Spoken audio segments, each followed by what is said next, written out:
نعیم but صاحب نے نام لیا, انہی کا کلپ دیکھیں. تو میرے کلپ کے ساتھ میں ایڈمن سے کہوں گا نعیم بٹ صاحب کا کلپ چلا دیں.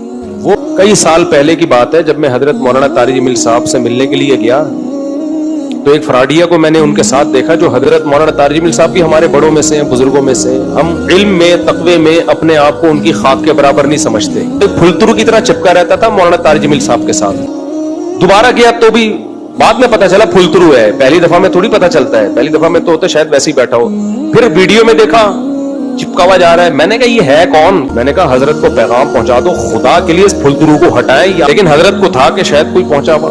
اس پھلترو نے اتنا کیش کرایا ہے مولانا طارق جمیل صاحب کو. اب تو چونکہ بات لیک آؤٹ ہو گئی ہے نا, نعیم بٹ صاحب نے کر دیے لیک آؤٹ, تو پھلترو کو چاہیے اب الجھے نعیم بٹ صاحب سے. انہوں نے لیک کر دیا, اللہ کا بڑا فضل ہے, بہادری والا کام خاندانی کر دیا. میں نام نہیں لینا چاہتا تھا کہ اسپیسیفک لوگوں کا نام لے کے ان کی بات کرنا بلا وجہ کی دشمنی ہے. کوئی ایک پھلترو ہو تو آدمی نام بھی لینا. یہ سب پھلترو ہی ہوتے ہیں, بڑے مشہور لوگوں کے ساتھ چپکتے ہیں. یہ ان کے چپل یہ اتاریں گے, بوٹ یہ پالش کریں گے, مالشیں کریں گے, اور حضرت جی حضرتوں کو پتہ ہی نہیں. ہمارے ساتھ بہت فراڈ ہوئے ایسے. عاملوں کو تو میں لفٹ ہی نہیں کراتا نا, دوسرے قسم کے فراڈ ہوئے پیسوں کے معاملات میں.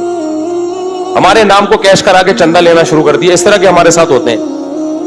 تو میں نے حضرت کو پیغام بھجوایا تھا, حضرت اس کو ہٹاؤ, یہ بہت کیش کرائے گا آپ کو ان 2 ٹکوں کے لوگوں سے جن کے پاس گٹکا خریدنے کے پیسے نہیں ہوتے تھے. تو یہی دوسرا فراڈی ہے, وہ بھی مشہور ہے, ابھی کیا نام لوں میں اس کا. نعیم بٹ صاحب نے نام لیا, انہی کا کلپ دیکھیں. تو میرے کلپ کے ساتھ میں ایڈمن سے کہوں گا نعیم بٹ صاحب کا کلپ چلا دیں. وہ بھی منجن بیچ رہا ہے بھائی, 5 روپے اس کی جیب میں نہیں ہوتے تھے, اس کو کوئی جانتا نہیں تھا. ہمارے علماء نے اس کو باپ بنا دیا اتنا بڑا. اس کے بعد وہ جو پھیلے ہیں ان کی, تو کیا ان کی کوئی ریسرچ نہیں ہے بھائی. یہ جو کاپی پیسٹ گوگل سے کر کر کے رسالے چھاپے جا رہے ہیں, تو یہ کل کے بچے ہیں ہمارے سامنے, ان کو کھانے کے پیسے ان لوگوں کے پاس نہیں ہوتے تھے. نعیم بٹ صاحب تمہیں سلام ہے, کوئی ایک انسان تو ہوا جس نے نام لے کے ایکسپوز کیا ہے. اتنے لوگوں کو دھوکہ دیا ہے یار ان دونوں نے, اتنے لوگوں کو پیسے برباد کر دیے. میرے پاس واقعات کی ایک طویل فہرست ہے. میں طارق جمیل صاحب, مولانا طارق جمیل صاحب کہتا ہوں, مولانا انہوں نے کہتا ہوں کہ 2 آدمی ایسے ہیں جو آپ کے ساتھ تھے. انہوں نے کہا وہ کیڑے دی گل کرنا, پھر میں بھی دس میں بچ جاؤں, کہ تو کڑی میں دسی گل. میں کہا یہ 2 ہیں, ایک یہ پیر ابکری اور ایک ہانڈی شاہ, احسان ہانڈی شاہ. میں خود جانتا ہوں, وہ اتنے فالوور ہو گئے ان کے. اور میں مجھے کسی نے کہا تو گل نہ کریں, وہ تے بڑے بڑے بدماش رکھے نہیں, وہ تینوں مارنا دیں, کتے مارن گے.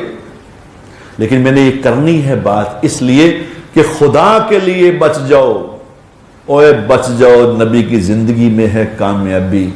پیر ہانڈی شاہ کو بچ جاؤ. اور پیر ہانڈی شاہ میں دیکھتا فقیر آدمی تھا, یقین کرو, میرے سامنے فقیر تھا.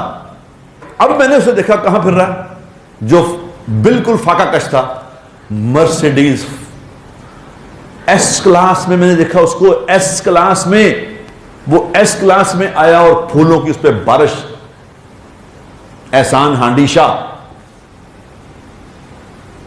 میں کہا مولانا, اچھا جب مولانا طارق جمیل صاحب بیان کرتے تھے, وہ ساتھ بیٹھتا تھا, اسے جو مرضی کوئی کچھ کہہ دے اٹھتا نہیں تھا کہ میری فوٹو بن رہی ہے. میں مولانا کو اس وقت کہا تھا کہ مولانا صاحب ایدے کو بچ جانا. اب مولانا صاحب مجھے کہتے میں انہوں نے کر چھڑیا, انہوں نے میں کو آندہ. میں کہا جی اب آپ کی ضرورت نہیں رہی اسے, اب آپ جائیں گے اس سے ملنے کے لیے, تو یہ کر نہیں چھڑیا, وہ آپ چلا گئے. ہوں تو کل ہی آنا انہیں. 10 سال مولانا طارق جمیل صاحب کے ساتھ وہ رہا, اس نے اپنا ایک برانڈ بنایا.